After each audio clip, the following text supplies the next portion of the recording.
वार्तांकन रोखठोक बातमी।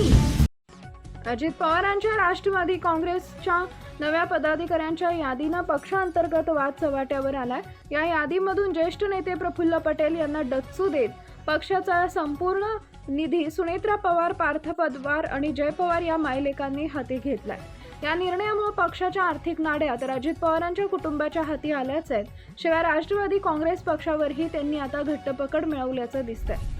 राष्ट्रवादी काँग्रेसच्या राष्ट्रीय पदाधिकाऱ्यांची नवी यादी 29 एप्रिल रोजी केंद्रीय निवडणूक आयोगाला पाठवली। उपमुख्यमंत्री व पक्षाध्यक्ष सुनेत्रा पवार यांच्या स्वाक्षरीने राष्ट्रीय कार्यकारिणी सदस्यांची यादी केंद्रीय निवडणूक आयोगाला पाठवली गेली होती। या यादीमध्ये सुनेत्रा पवार राष्ट्रीय अध्यक्ष, पार्थ पवार राष्ट्रीय महासचिव, जय पवार राष्ट्रीय सचिवपदी नियुक्त झाल्याचं नमूद करण्यात आलंय। पार्थ पवार यांच्यावर पक्ष संघटनेमध्ये समन्वयाची जबाबदारी असेल, तर जय पवार राष्ट्रीय शिस्त पालन समितीचे अध्यक्ष राहतील।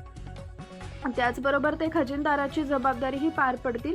पक्षाच्या अन्य राष्ट्रीय पदाधिकाऱ्यांकडेही विविध कामांचं वाटप करण्यात आलंय। शिवाजीराव गर्जे यांचे खजिनदार पद कायम असलं तरी त्यांच्याकडे मुख्यत्वे लेखापरीक्षण आणि हिशोबाचं काम देण्यात आलंय।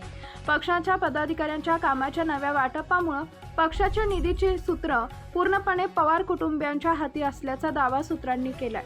राष्ट्रवादी काँग्रेसच्या कोणत्याही अधिकृत आर्थिक व्यवहारासाठी म्हणजेच बँकेत पैसे जमा करण्याचे वा काढून घेण्याचे अधिकार पक्षाच्या वतीनं 3 पदाधिकाऱ्यांना आहेत। यापूर्वी हे अधिकार राष्ट्रीय अध्यक्ष म्हणून अजित पवार, राष्ट्रीय महासचिव व खजिनदाराला होते।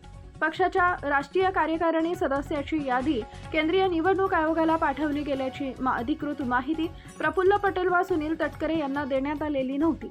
या कार्यकारिणीमध्ये प्रफुल्ल पटेल व सुनील तटकरे यांची नावं असली तरी त्यांची कार्यकारी अध्यक्षपदाचा व प्रदेश अध्यक्षपदाचा उल्लेख करण्यात आलेला नाही। पवार मायलेकांनी या दोन्ही नेत्यांना पक्षावर नियंत्रण मिळवण्यासंदर्भात भविष्यात टाकण्यात येणाऱ्या संभाव्य पावलांचे संकेत दिले होते असं सांगितलं जात आहे। या संकेतानुसारच आता नवीन निर्णय घेत सर्व कारभार पवार कुटुंबियांनी हाती घेतल्याचं दिसतंय। महाराष्ट्रातील महत्त्वाच्या आणि ताज्या बातम्या पाहण्यासाठी आमच्या जय हो न्यूज चॅनलला सबस्क्राईब करा आणि बेल आयकॉन प्रेस करा।